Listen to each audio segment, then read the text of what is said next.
Hump Days help. It's greatly appreciated. Well, you're welcome, Gordon. He says, I've read everywhere for some time that Google loves WordPress, and if you want to rank on the first page more easily, you must use WordPress. But lately, I've been reading that Google now loves HTML sites much better, and that is what we should be using. What is the truth?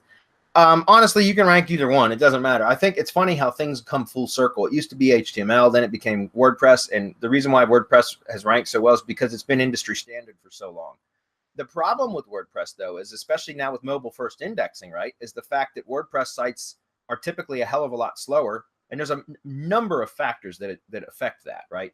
Hosting being one of the primary factors, but there's a number of factors that cause WordPress pages, even responsive WordPress themes, to load slowly. And since everything is a mobile indexing first algorithm now, like that's what Google search results are based upon, mobile indexing first. That rolled out and at the end of July, guys. That's absolute fact now, right? And because of that, HTML sites load incredibly fast, so much faster than WordPress sites if you don't know how to optimize for page speed. And so I haven't read anything about that. I don't know what the debate is about that specifically right now, because I don't follow that kind of stuff typically. But I imagine that is a very real debate. I can imagine that is going on right now, and I can understand why HTML would probably rank better now, because page speed is supposedly a ranking factor. And especially more so now because of the mobile indexing first, right? Mobile first index, excuse me.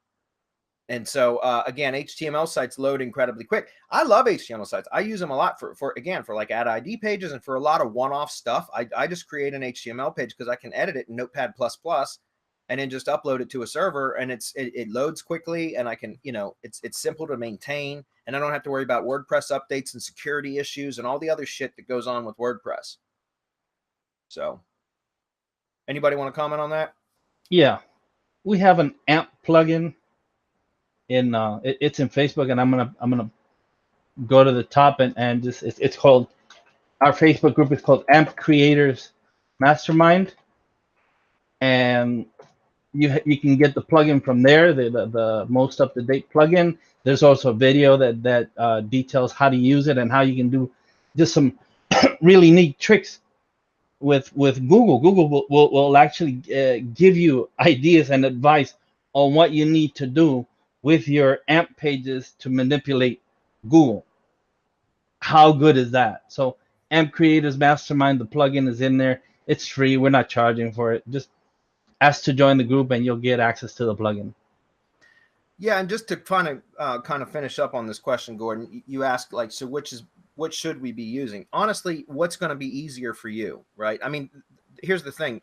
WordPress, the nice thing about WordPress, and probably why it has become industry standard for so long, is because there's so much functionality between the plugins and all that other stuff. There's so much functionality that you can add without having to understand coding, right? Or HTML coding anyways. And so, excuse me, that's probably why, it had become industry standard. Personally, I can't do HTML sites other than a simple one-pager site. Like because I don't know how to add CSS files and all that. I just don't know how to do all that shit. I just know basic HTML, and so I always just download an HTML template and then just edit it with the content that I need and upload it for like single-page stuff. And I do a lot of one-page stuff with HTML sites, but I don't know how to build a full-on website out of HTML, and I don't really care to ever learn how to do that either. So really, Gordon, it's what should you be using? Whatever is easiest for you and you're most efficient with, because WordPress sites can absolutely be sped up to where it's not page speed isn't the issue, right? I mean, you might have to be a page speed nerd or expert to be able to do that, but there's lots of those out there. We've got several of them in our mastermind. I am not a page speed expert. I know how to do a few things to get it good enough. But I know some of our mastermind members that like they tweak and tweak and tweak until they get like these incredibly fast load times. And I just don't have the patience to do all that. Or you know what I mean? Like I get it fast enough to where it loads quick enough that it's not going to be an issue.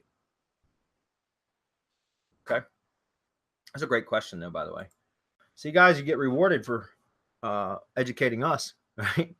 So Greg says this looked like a fair comparison. Thanks, Greg. Actually, I've got it open over here. I'm going to scroll through here and take a look. Reason to choose HTML, my preference. Yeah, that's what I was saying. I mean, if I knew how to build whole HTML websites, honestly, I shouldn't be building websites anymore anyways. you know, I should be outsourcing that. But there are times that I still do build a lot of single HTML pages because I do a lot of SEO stuff with those. So I do a lot of that on my own. And again, I just edit it with Notepad++. It's very simple to do. But I don't know how to build full-on websites with HTML, and I don't think I should be anyways. But you know, it's just, I just don't know how to do that. So if I need to build a whole website, then I just select WordPress, but then I do a few page speed optimizations to, you know, to cut down on load time. So, but I agree. I think HTML is a better route to go, but it causes, there's a lot, you know, it causes a lot of other issues too, to not have the functionality that WordPress does. So.